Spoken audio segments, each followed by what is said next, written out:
പിന്നെ എങ്ങനെ അനുസരിക്കാൻ? ഞാനോ ദേവിക മോളോ പറയുന്നതാണോ അമ്മയ്ക്ക് വേദവാക്യം? അവൻ പറയുന്നതല്ലേ ആ ശരത്ത്. ഇപ്പൊ പോലും അവൻ ഇങ്ങനെ ഒരു പരാതി കൊടുത്തത് പാർവതിയോടുള്ള സ്നേഹം കൊണ്ടാണെന്നാണ് അമ്മ കരുതുന്നത്. അതെ, അവൻ സ്നേഹമുള്ളവൻ തന്നെയാ. നിങ്ങൾക്കാർക്കും തോന്നിയില്ലല്ലോ ഇങ്ങനെ ഒരു നീക്കം നടത്താൻ. മുത്തശ്ശി, നമുക്കിടയിൽ പ്രശ്നങ്ങൾ ഉണ്ടാക്കണം, അതാണ് അവന്റെ ലക്ഷ്യം. അതിനു വേണ്ടിയിട്ട് അവൻ ശ്രമിക്കുന്നതും അതിന്റെയൊക്കെ ഭാഗമായിട്ട് അവൻ ഇപ്പൊ പോയി ഒരു പരാതി കൊടുത്തിരിക്കുന്നത്. അച്ഛനെ നിന്ന് നാറ്റിക്കണം, അതിനവൻ കണ്ടുപിടിച്ചൊരു മാർഗം പരാതി. എന്തായാലും നിങ്ങൾ കാണിക്കുന്ന ദേഷ്യമൊന്നും എനിക്ക് അവനോടില്ല. നിങ്ങൾ ഇനി എത്ര ശ്രമിച്ചാലും അതുണ്ടാവാനും പോകുന്നില്ല. അതുകൊണ്ടേ മിടുക്കന്മാരാവാൻ ആരും നോക്കണ്ട. ഞാനത് സമ്മതിച്ചു തരില്ല.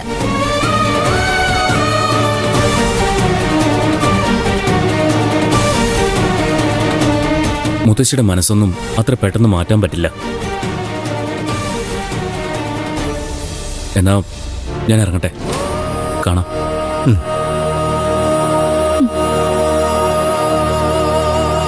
സിദ്ധു, താങ്ക്സ്. എന്തിന്? കൂടെ വന്നതിന്, അച്ഛനെ ഇറക്കാൻ സഹായിച്ചതിനും. അത് മറക്കില്ല കേട്ടോ. അതിന്റെ കടമയല്ലേ, ഞാനത് ചെയ്യും. ഞാൻ ഇറങ്ങട്ടെ. ശരി മോളെ. ശരി.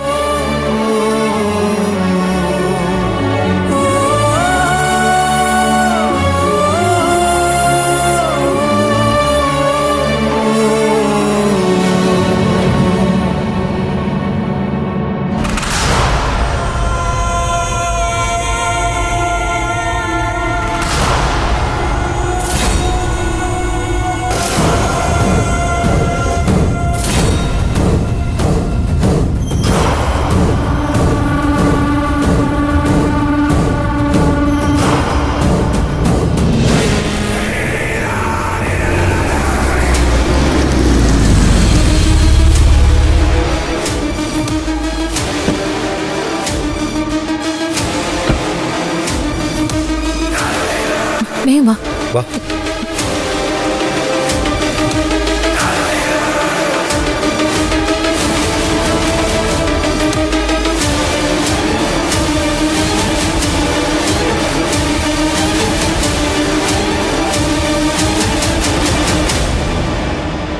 ചത്തിട്ടില്ല.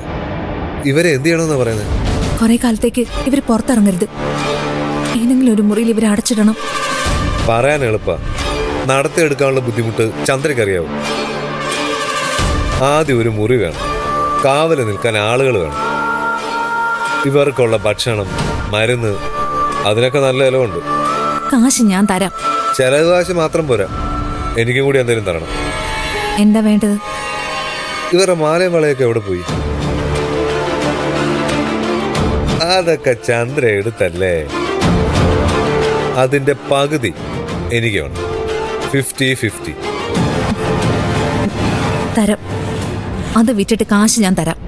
കാശ് എത്ര കിട്ടിയാലും ഇതുപോലെ ഒരു ജോലി ചെയ്യാൻ ആരെയും കിട്ടില്ല.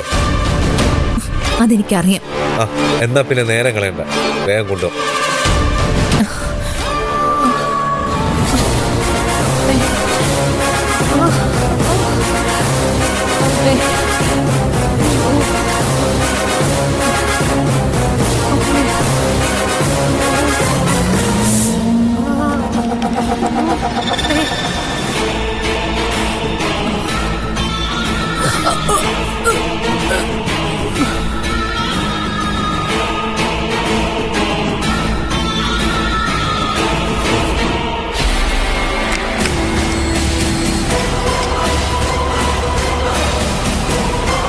ക്ലോറോഫോം ഞാൻ കൈ കരുതിയിരുന്നു.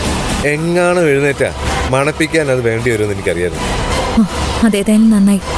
പിന്നെ ഒരു കാര്യം, എന്നെ ചതിക്കാൻ നോക്കരുത്. നോക്കിയ വക്കീല് പിന്നെ അകത്ത, അത് മറക്കണം. ആ പിന്നെ ഇതൊക്കെ ഒന്ന് ക്ലീൻ ചെയ്തേക്കും, ഒരു തെളിവും ബാക്കി വെക്കരുത്. എന്നാ പിടി.